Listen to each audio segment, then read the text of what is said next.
Hey Scrapper Names fans, welcome back to another process video for you. I have got this 12 by 12 layout for the Scrap the Boys November challenge, with the theme this month being hero or superhero, whatever the case may be. And so I've gone a bit kind of just with the hero theme, I guess. There is a bit of a I guess a mood board colour themed kind of thing you can take to it. I've just gone with superhero, and I'm scrapping this photo that I took of my son with our dog at the park. We took him for a walk one day recently, and my son just adores him.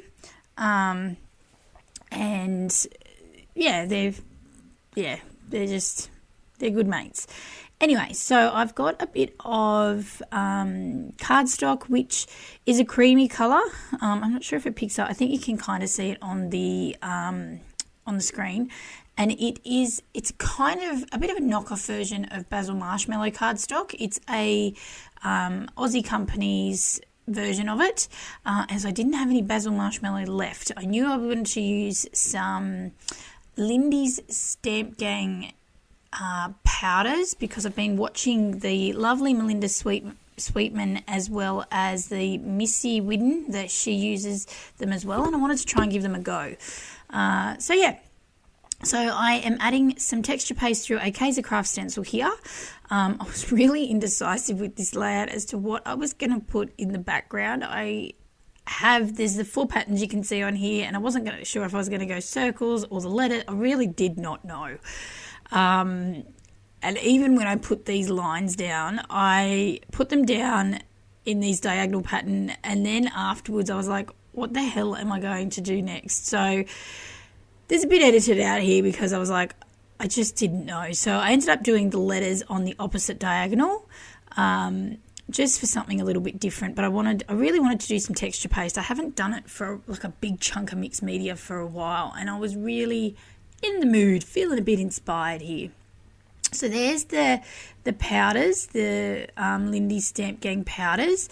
Now, these were really confusing to me when I opened them. I haven't used them. I think I've tried them once, and I didn't feel that they were successful when I used them. So I've done a little bit more YouTube watching to see how well they work, or how to use them better. I think they worked much better this time. So here I am unscrewing them all just to check the colours on them, because there was some colours here that could go well with my photo in the background, but the colours that it says on the top don't necessarily match the colour that was the powder, and I was like, what the ocean blue colour, when you open it, it was green, and I was like, what the? And the green one was like a completely, I think it was like a nearly pink colour, and I was going to use it, but I was like, maybe it's like a dodgy batch, and and because I was filming, I was like, I'm not really sure I want to muck this up. Anyway, so I thought, well, if it's the green, the blue comes out green, well, that's okay, I can make it work, and whatever. So, and then I add a beige colour. I end up showing what the colours are. Like, they're a beigey sort of tanny colour, because it matches the colour of the dog as well as some of the colours in the background, and I was cool with that. So here we go. I'm playing around a little bit. So I sprayed the paper first with some with my water bottle, and then I'm using my paintbrush just to move it around a little bit. I do get some paper towel, even though I've got my Jane Davenport mat underneath. I really just knew that I'd potentially make a big mess, so I just wanted to be, and then realized that I have the wrong paintbrush. So the brush I have here is a flat brush, but it's quite stiff, and I find that a rounded brush that's, I don't know, fluffy, it moves better, is much better for moving the paint, the water around like so, and you can see it flows better, and gets that real watery look, and the movement around the page a lot better than that other brush. And I go along and I just do this a bit, and I spray a bit more just to get some more movement. try to avoid the colours mixing too much. So there's the two colours. One was like a ocean blue, like a whale colour or something, and then the other, yeah, that's the whale colour. If you want to know exactly because you didn't catch them, just leave me a comment and I will let you know what they are. So all done there. Now I put it aside like I did with the texture paste, and I try and let them dry a little bit naturally, just because when I was away at my retreat, a lot of people were doing that. Some of the ones that were a bit more, some of the peeps that were there, letting things dry a bit more naturally, and just to get the effects better of some of the paints and texture pastes and things like that. So I try and do that myself to see if that makes a difference, and then if I have to zap it with the heat gun, well then to finish it off, then I do. Now I'm going to go around and I'm going to layer my paper and my photo with some papers just to give it a bit of dimension off my background a bit more, so it doesn't sort of melt away into the texture paste. So here I'm using a Kaiser Craft paper. Ooh, it's a very older collection. Is it called Stargazer? Maybe. But I started with a white border just to make the photo pop.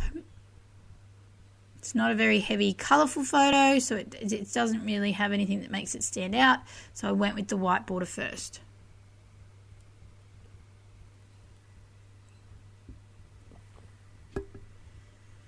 And I'm a bit, I really hate when my outline, like when I matte a photo, it's not straight, and I cannot cut straight to save my life. So I do use my cutter. Sometimes I'm lazy and I can't be bothered, and I do use scissors, and then it drives me nuts, but that's okay. So these two papers here are also a Kaiser Craft collection. Something documented or something it's called. They were random ones I just picked up one day when I was doing just a spot of browsing in their store here, and it was like in the 50 cents on the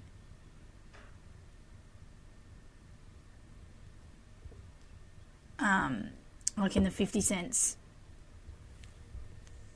pack or like bin, and yeah. So I just grabbed a couple because I like the grungy kind of look. I knew that I would want to use them for one of my boy layouts, potentially, and that wood grain one I liked the look of as well. So I think I've matted most of my photos. I did go to use the Heidi Swap one there, the Wolf Pack. I sort of saw that at the last minute, but then didn't quite go. And then I'm just going to pop this up on some graph foam in the end, just for some extra oomph and dimension to the texture paste as well. Really give the page some lift. And I did already sort of go through prior to, doing the layout and pick out an assortment of embellishments that I thought I would use here. So like collections that I might use here. So I kind of knew that I wouldn't have a lot of 3D elements because I'd already sort of knew that I didn't have a lot there. So I knew that I wanted to give that dimension element to the photo. So yeah, and the texture paste, I really needed to give the photo a bit of away from that texture paste, I thought. So just rummaging through, this is my Kaiser Craft one. So I think I used a mixture of Kaiser Craft. What else can I see? This blue one is, what am I looking at? Cocoa Vanilla Studio. I think that's it. Yeah. Yeah, I think that's it, looking at the layout itself. Those two collections are the ones I mainly use because they've got some nice boy collections, as well as, so I used some pieces from the Stargazer one that I was talking about before from Kaiser Craft, which had some nice little phrases in it that I wanted to pop on the page.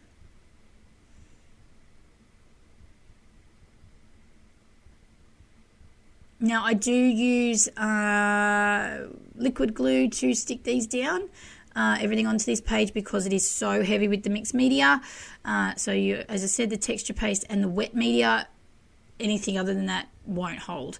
And I actually had to really like I placed my ATG and things like that on top of some of these and had to let it sit for a little bit. You'll find, I think at some point this will change. The lighting, unfortunately, will change because I did some of this during the day, had to stop and come back and do it and finish it of an evening.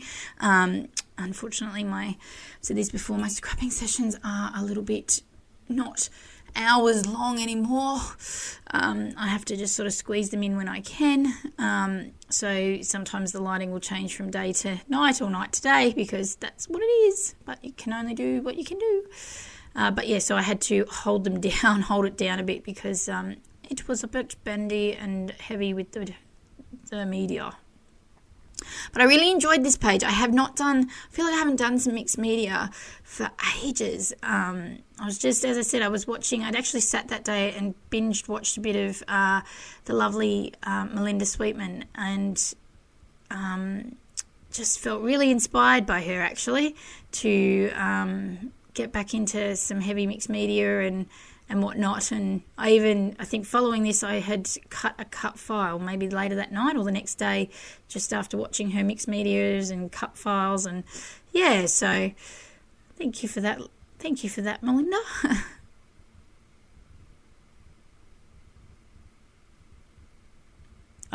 Decided I'm getting myself some Scotch tacky glue next because this freaking thing annoys me. It's just normal like PVA or craft glue or whatever in the bottle, in a plastic bottle, and it works really well. It never runs, like it runs out and I've just top it up and there's no metal tip in it that just, goes rusty or yuck or anything like that. But it drives me bonkers when it does run out. But I think Scotch tacky glue will be much better when you are using media like this. It probably will hold quicker and better, as opposed to having to hold it down and really hold it down. But anyway, these are the things we do. So I decided to try and do a couple of little embellishment clusters.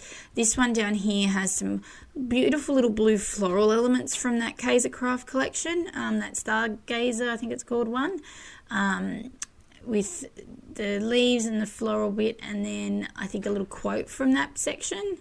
Here I'm back and it's the evening, and then I do another one over on this other side using you'll see in a minute, using Cocoa Vanilla, and that's where I try and tie in the hero as well.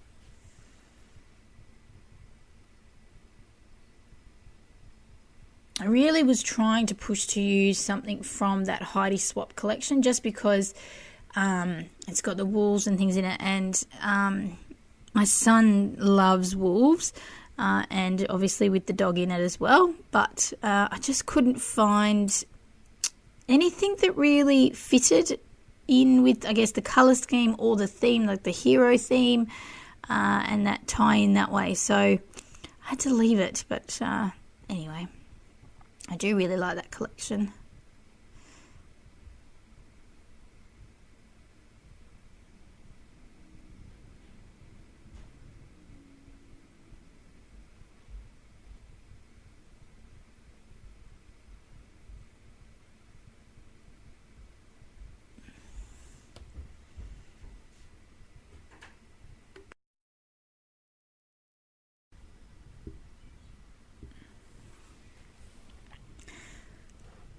All right, so now I'm just moving on to the next cluster. I decided that I wanted to leave space for the title, and I had already picked out in my head what the title was going to be, so I knew it was going to be a long title. I just wasn't sure where it was going to go. I don't know if by this stage I knew that I was going to put it somewhere at the top, so I made sure this other cluster sat on this other left-hand side here.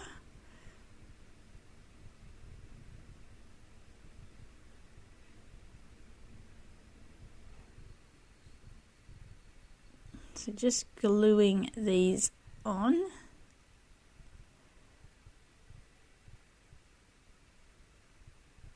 Making sure it holds really well. I love this Cocoa Vanilla Studio collection, this boy collection. I think it's totally rad. This is totally rad, I think. I think it's this one. I've nearly used everything I've got. I don't even think I've got any papers or anything left. I think it's just the bits and pieces of embellishments I have left for this one. I just like the blue. Oh no, maybe I think I have a whole heap of the papers left. I ended up getting double. Yeah, and it's nearly gone. I loved it so much. I knew I wanted to use that lightning bolt. It's the last lightning bolt I have left in the kit I have, in the collection pack I have. So I knew I was going to leave it. Only because too that in the photo for the challenge, there's obviously the hero. It's got the board and the lightning bolts and things on it for the hero, so it's I had to put it in.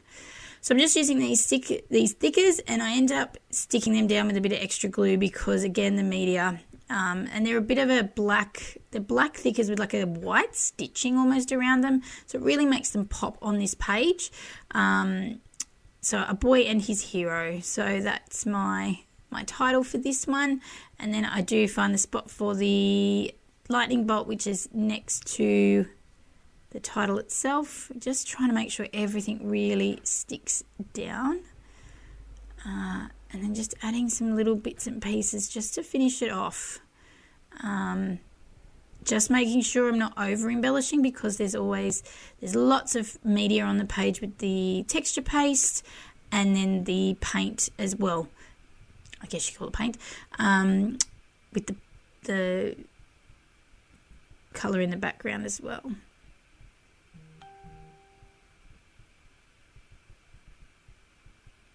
Oh, I liked this little piece as well.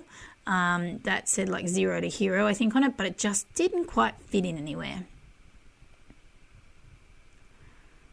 This is where I try to add the last little bits and embellishments from an old kit that has some Heidi Swap, the Wolf Pack one in it. I think I find some little phrase pieces.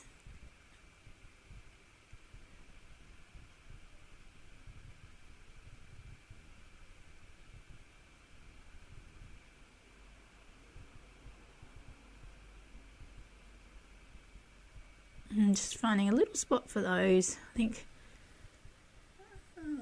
one or two. And then a little journaling tag down the bottom that I pop.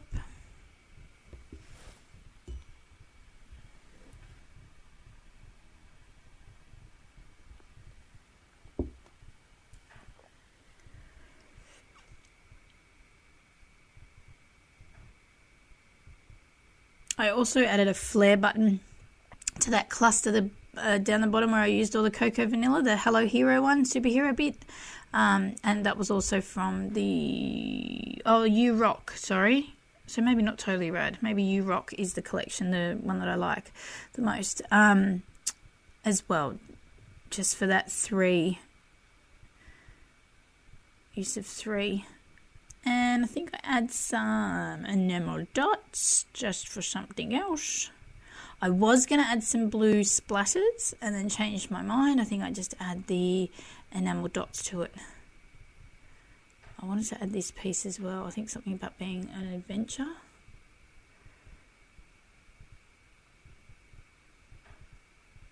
This is a bit of a stick and plonk. I was like, this is kind of just floating in the middle here, but oh, it's okay, I like it. It kind of sits well in the colour scheme here. So it just, sort of melts into the colours a little bit. So it's kind of sitting there, but kind of not. It was okay.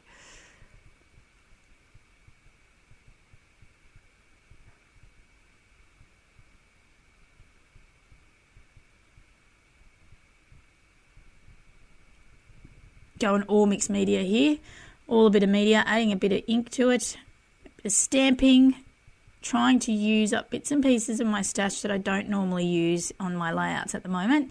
So my stamps are sitting next to me on my desk so that they're getting some use and not collecting dust on my shelves. What's something you're trying to use up at the moment? Have you got something that you've got really focused on trying to use up from your stash?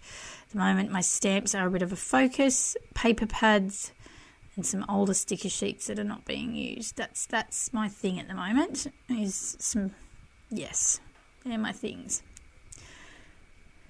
So it's a bit of a longer video, but I wanted you to see some of my processes and my thought processes on things, especially because I haven't done a full mixed media on I Feel for a while. And if anyone else hasn't used the Lindy Stamp Gang powders, a bit like me, you can see how they've been used in ways in which to get them really activated and moving around the page.